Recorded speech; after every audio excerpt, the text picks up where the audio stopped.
Shalom, shalom amados. Espero que se encuentren excelente, felices, contentos de estar allí en ese gran evento. Por, bueno, pues por azares del destino, dicen por allí. Bueno, no pude estar ni con mi esposa. Me enfermé y después también ella se enfermó. Entonces estamos ahorita saliendo apenas, pero gracias a Abba que Él nos ha ayudado, nos ha fortalecido. Y pues estamos con toda la buena actitud de apoyar, de compartir, de estar con ustedes aún así en este video. Yo creo que todo lo que está sucediendo es de mucha bendición. Yo así lo creo, así lo siento. He estado viendo algunos cortitos de lo que han subido en video. Pues se nota el gozo tan especial y en cada evento, en cada conferencia. Bueno, pues el tema que a mí me han asignado es acerca de los Benei Anusim.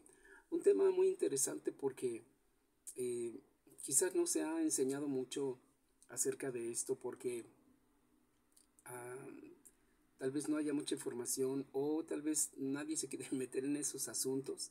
No son tan fáciles de llevar y que en algunas ocasiones quizás causa un poquito de desconcierto porque se manejan algunas situaciones que no son tan reales o tan correctas. Así es que ese tema que me ha tocado para hoy es acerca de los Benei Anusim. Y pues tenemos que iniciar con la pregunta, ¿no? ¿Quién es un Benei Anusim? Esa es la pregunta que es muy importante. Así es que tenemos que analizar el término y pues viene desde la perspectiva hebrea, pues una palabra así, Benei Anusim, los hijos de los forzados. ¿Y a qué se refiere estos hijos de los forzados? Pues esto nos lleva en la historia, pues en la Edad Media, ya que un gran grupo, un gran número de judíos a través de todas las expulsiones, las diásporas, las, ah, pues todos los eventos que los echaron de su tierra y por todos lados, llegaron hasta España. Y eso tiene mucho dato histórico, definitivo, desde los tiempos del rey Salomón, Shlomo, que él tenía pues grandes negocios en todo el mundo. Era un hombre de no solo mucha sabiduría, sino de grandes negocios, un hombre negociante muy especial para nuestro pueblo.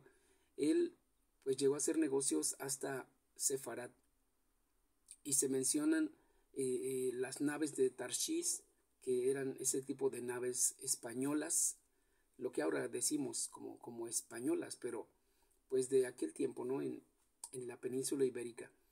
Y quiero ir poco a poco desarrollando el tema porque vale la pena eh, hacer un espacio interesante allí. Y vamos en primer lugar a tomar un pasaje interesante del Brit Hadashah. Eh, Está en Primera de Corintios. Voy a leerlo. Es Primera de Corintios 15. Romanos, perdón, quiero ir a Romanos. Es allí donde quiero leer. Es Romanos 15 y desde el verso 20, o pasuk, verso es lo mismo. De este modo, en realidad me fijé como meta honrosa no declarar las buenas noticias donde quiera que Mashiach ya hubiera sido nombrado, para no estar edificando sobre cimiento ajeno, sino más bien, como está escrito, porque verán aquello de lo cual no se les contó nunca, y aquí que oirán de lo que nunca oyeron, por lo cual muchas veces se me impidió llegar a ustedes. Pero ahora, ya que no tengo un lugar donde trabajar en esas regiones, y habiendo tenido por algunos años el anhelo de llegar a ustedes, cuando viaje camino a Hispania, espero poder verlos y ser acompañado parte del camino por ustedes después de que primero haya disfrutado de vuestra compañía, pero ahora debo viajar a Jerusalén para ayudar a los consagrados para Elohim, porque los de Macedonia y los de Acaya han sentido el hacer una contribución para los que son pobres de entre los consagrados para Elohim en Jerusalén. Es cierto que lo han hecho de buena voluntad, pero no obstante, estaban en deuda con ellos, porque si los gentiles han participado de los asuntos espirituales de los judíos, ellos también deben tener y sentir la obligación de ministrar a aquellos con bendiciones materiales. Y cuando haya terminado y les haya sellado ese fruto, partiré para Hispania y pasaré por donde ustedes están. Hasta ahí es Romanos 15 y es desde el verso 20 hasta el 28. Esta cita nos ubica en un tiempo, pues ya en los tiempos del Mashiach, de Shaul de Tarso, y que él habla de que tenía bastante tiempo queriendo ir hasta Hispania. Aquí surgen muchas cosas interesantes. Si él quería ir a Hispania, de alguna forma nos da a entender que allá había ya judíos creyentes en el Mashiach. Estamos hablando del siglo I, ¿cierto? Del siglo I. Y Shaul dice, tengo mucho tiempo anhelando ir a verlos a ustedes. Ahora bien, hay otro pasaje interesante, y este está dentro de los profetas, y es Abdías u Obadía. Para que vayan tomando nota, los que les gusta tomar nota, les voy a dar estas citas. Como dije, es Romanos 15 del 20 en adelante. Y ahora es Abdías, es 1, 20. Vamos a leer desde el 19. Vamos ahí. Dice: aquellos en el Negev reposeerán la montaña de Esab, y aquellos en la Cefela, la tierra de los Plistim. Ellos reposeerán el monte de Efraín y el campo de Shomrón, y Benjamín ocupará Gilead. 20. Y este será el dominio de la cautividad de los hijos de Israel, la tierra de los Kenanim, tan lejos como Zarfat, y los cautivos de Jerusalén, que están en Sefarat o Hispania, reposerán las ciudades del Negev. Entonces los victoriosos ascenderán al monte de Sión para tomar venganza contra el monte de Esab, y el reino pertenecerá a Yahweh. Aquí partimos con escritura, con Torah, con profecía, con los escritos también de los Sheliachim. Y vamos al punto de quiénes son los Bnei Yanusim. Como dije, son estos hijos de los forzados, los hijos de los criptojudíos, que cuando están cautivos en diferentes lugares del mundo, especialmente en Hispania o en la península ibérica, así como en otros lugares como en Francia, ya en tiempos más modernos, y que empiezan a sufrir persecución también allí, aunque se dice que tenían ya más de 1500 años viviendo en paz con los cristianos, los católicos, y con los árabes en la península ibérica. Pero llega el punto en que comienzan las dificultades. Hablamos de 1190, comenzaron ya ciertos roces, luego 1200, 1290, 1390. A ese tiempo de 1390 ya existe una presión demasiado fuerte, y como todos sabemos en la historia, cuando se unen dos reinos en la península ibérica, el reino de Aragón y el reino de Castilla, se fusionan, hacen su imperio más grande y deciden imponer sobre sus súbditos pues ese gobierno, un gobierno, pero también una forma política, pero también una forma religiosa.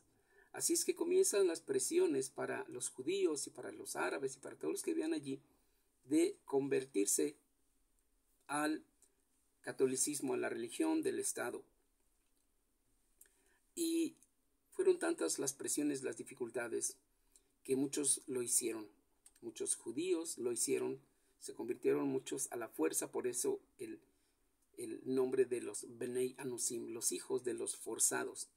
Muchos lo hicieron de una manera como para disfrazarse y no ser objeto de tanta persecución, roce, dificultades, robos, golpes, una forma de bullying, ¿no? Lo que ahora conocemos como bullying.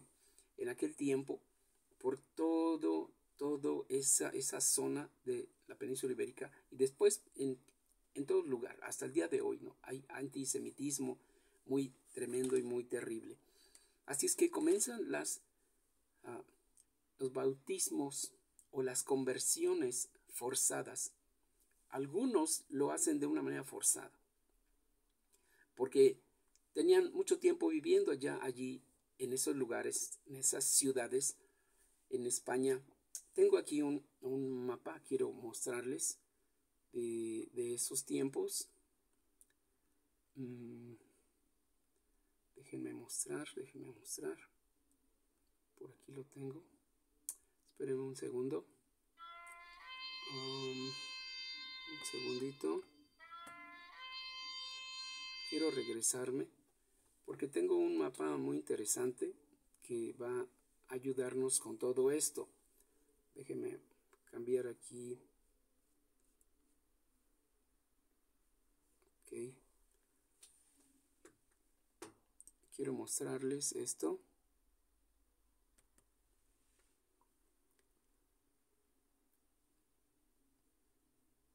Un mapa interesante que nos va a mostrar algunos aspectos en lugares también. Aquí lo tengo. Ok.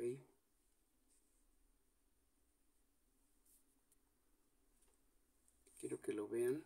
Déjenme ver si puedo voltear la cámara. Así estamos. Ok. Es este mapa. Déjenme doy vuelta a la cámara. Ahora ya no me obedece para darle vuelta, pero así lo vamos a poner. Es este mapa. Hispania, Tarraconensis, Hispania Lusitana, Hispania Citerior, Hispania Bética, Hispania Ulterior. Así estaba conformado la península ibérica con este formato. Y en esos 5 reinos llegó a haber dificultades para los judíos. En todas partes tuvieron dificultades. Después ya no es Hispania Bética o Lusitana, ya después es Aragón, es Castilla, todos estos lugares que llegan a ser reinos. Y en 1390 comienza una fuerte persecución, muchas dificultades, hubo entonces muchos forzados. Muchos judíos salieron huyendo de España porque el decreto es: se convierten o se van. Pero no era tan sencillo el convertirse o irse o disfrazarse un tiempo mientras pasaba toda esta dificultad, porque muchos de ellos perdieron sus bienes, otros perdieron sus vidas. Hubo momentos muy crueles en los que no solamente había heridos, sino en algún momento una sinagoga fue incendiada con todas las familias de judíos ahí adentro. Fue una cosa terrible. Y todo este temor hace que muchos judíos se queden allí, fingiendo. Seguramente muchos, por el temor, se van y se convierten al catolicismo, y queda entonces una gran cantidad de llamados creyentes cristianos nuevos. A estos judíos se les llama cristianos nuevos, y todos ellos empiezan a tener conflictos, porque su alma judía, y cuando están en la calle tienen que fingir y tienen que someterse, y terminan esas familias siendo asimilados a la cultura y a la religión de la idolatría por mucho tiempo, por generaciones. Pero esta escritura que acabo de leer de Obadías, nos habla de el tiempo de la redención. Si ustedes lo recuerdan, si lo recuerdan con cuidado, dice allí que los cautivos que están en Sefarad, los cautivos de Jerusalén. ¿Qué nos indica esto? Bueno, cautivos de Jerusalén. ¿Por qué Jerusalén? Porque era el reino del norte. Ustedes lo recuerdan. Muchos años antes, el reino del norte fue llevado cautivo y fue asimilado. Pero en el reino del sur, en Judá, como se le llamó ya Judá y judíos, muchos de estos hermanos judíos se fueron yendo a diferentes lugares. Llegaron hasta España, como les acabo de comentar. Y desde tiempos muy, muy antiguos, como leímos también en el Brit Hadashah, desde el siglo I, ya había muchos creyentes en el Mesías Yeshua. ¿Y cómo podemos decir esto así con tal claridad? Bueno, todos sabemos que cuando el Mashiach se levanta de entre los muertos, les dijo a sus discípulos: no se vayan de Jerusalén hasta que sean investidos del poder de lo alto, del Ruach HaKodesh. Y cuando llegó el día de la festividad de Shavuot, que descendió con poder el Ruach HaKodesh, muchos judíos de diferentes lugares del mundo, incluyendo obviamente Hispania, Capadocia, África, etcétera, todos lo sabemos. Ahí mismo en Hechos capítulo 2, 1, 2, 3, nos menciona todo esto. Y dice que pues regresan obviamente a sus países de origen. En la primera ocasión, el primer mensaje, el primer discurso de Kefa, dice que 3,000 varones creyeron en el Mashiach e hicieron tevilá. Y solo un poquito adelante, unos cuantos versos hacia adelante, encontramos que otros 5,000 creyeron, aceptaron, lo recibieron y se fueron a sus países con esto ya en sus mentes y en sus corazones. El Mashiach ha venido y ha venido a iniciar, a comenzar a trabajar en la redención de su pueblo, a recoger las ovejas perdidas de la casa de Israel y a recoger al remanente, aún hasta Sefarad. Entonces aquí tenemos algo muy grande y muy, muy hermoso. Con todas estas leyes que se dan en España, ese decreto de expulsión, encontramos también que muchos judíos salen a diferentes lugares, pero también existen judíos que toman la decisión, aún ya como cristianos nuevos o bautizados, hechos católicos, deciden salir también y zarpar en estos viajes de Cristóbal Colón y venir hasta América. Hay mucho dato sobre esto. Creo que ese tema es apenas también como introductorio, aunque ya vamos avanzando en puntos importantes. Hay mucho que decir sobre esto y es muy importante entender que no solamente es el retorno de las 10 tribus perdidas de la casa de Israel, sino también es ese retorno, esa teshuvá de los judíos que fueron forzados, que fueron obligados a adorar ídolos en contra de su voluntad, que sufrieron pérdida, que sufrieron dolor, que fue una Shoah increíble, enorme, aún en tierras de América, en México, en Sudamérica, hubo esos lugares horribles de la Inquisición donde quemaron, aserraron, asesinaron a muchos judíos. Tenemos el dato muy, muy claro que en la Ciudad de México hubo 2 quemaderos y que por 3 siglos hubo esa dominación española,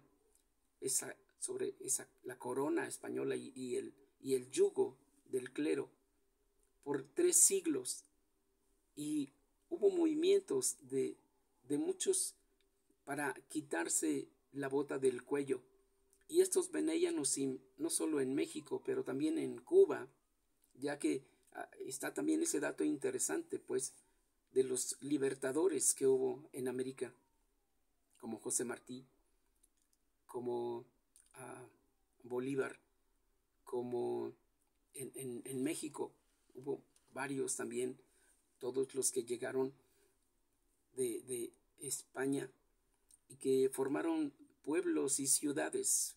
Una ciudad del norte fue fundada por judíos, los Carvajal y otros que llegaron para establecerse sin dañar a los demás. Pero viene la Inquisición en el tiempo en que viene el conquistador Cortés.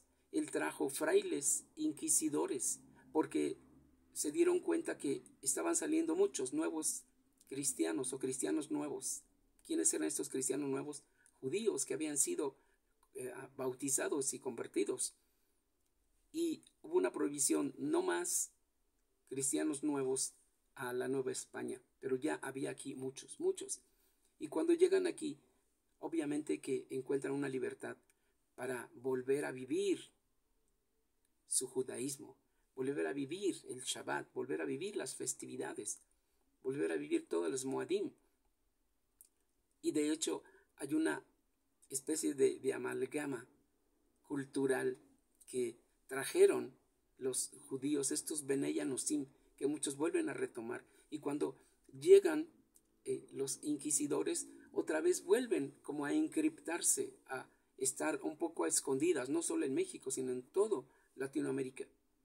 Pero tenemos cosas interesantes que nos muestran con claridad.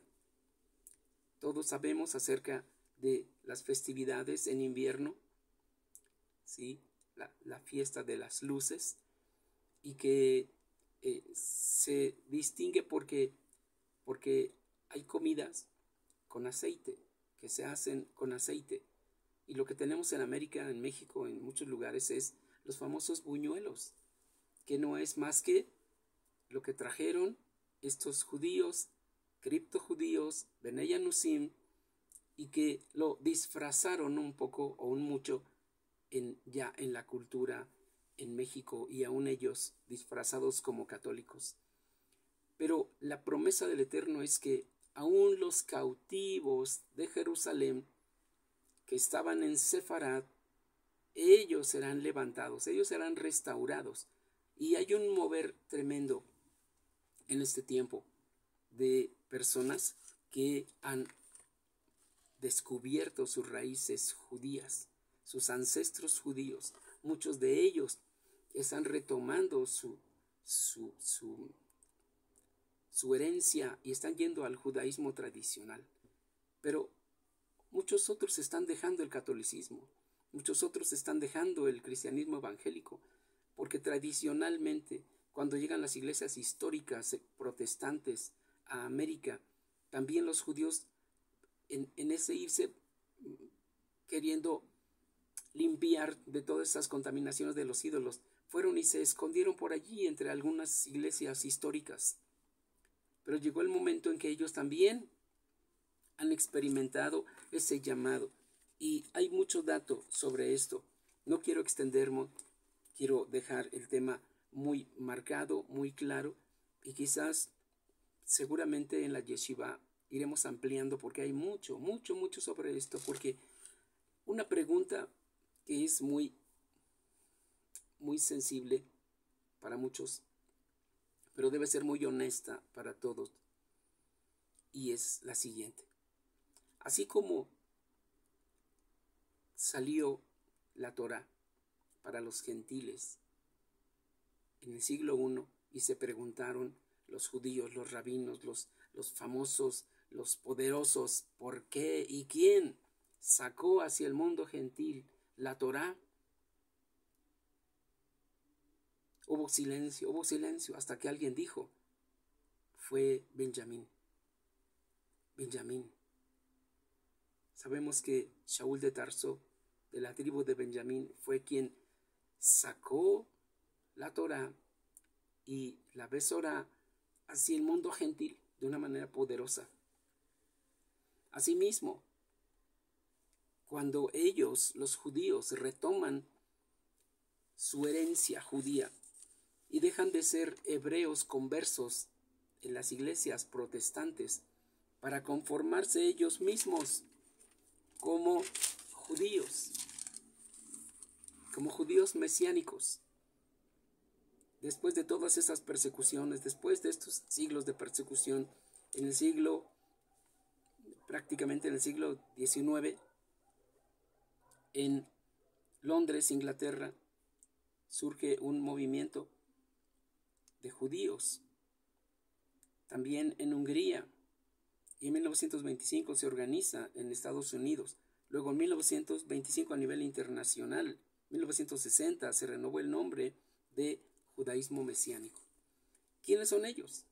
Estos Benei Anusim, que han ido surgiendo, resurgiendo y retomando. Son judíos que ahora declaran esta verdad. Son descendientes de esos judíos que fueron forzados, que fueron obligados, que fueron masacrados, que fueron lastimados, que fueron vejados, y que retoman,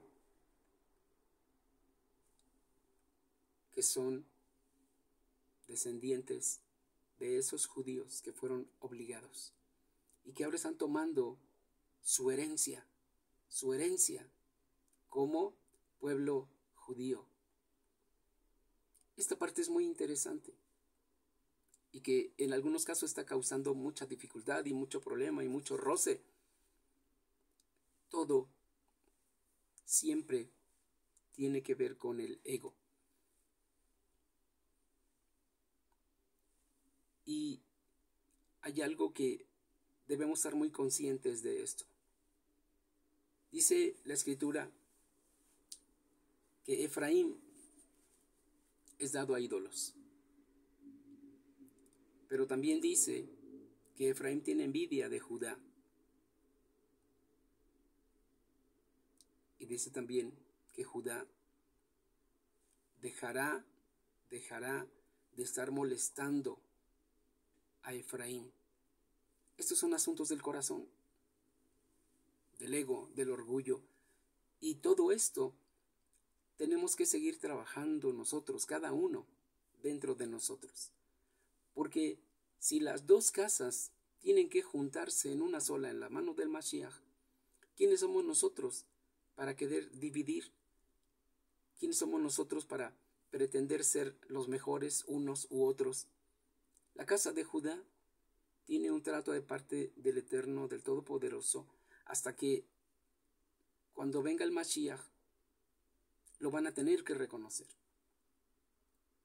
Efraín, las 10 tribus, el mesianismo, tiene que reconocer que no es él solo y que no puede ser independiente de Judá.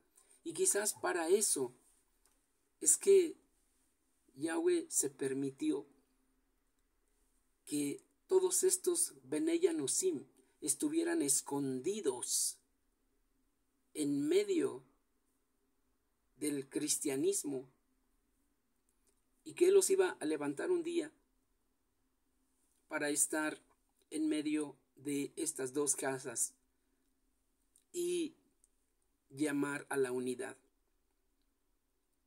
Ese es un punto muy importante que yo quiero destacar y quiero afirmar, ya que mi condición es de Benei Anusim.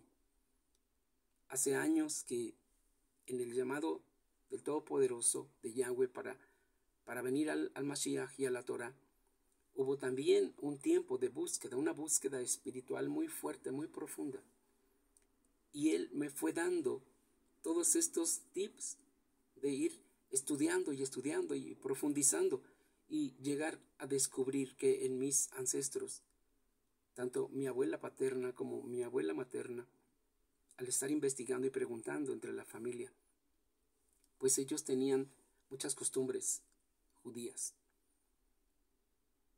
mi bisabuela materna, aunque era muy católica, muy católica. Ella, en cuanto se levantaba, se sentaba en su camita, se ponía su rebozo y comenzaba diciendo: Adonai Sefatai Tiftach Ufiyagi Tejilateja. Y después decía todos sus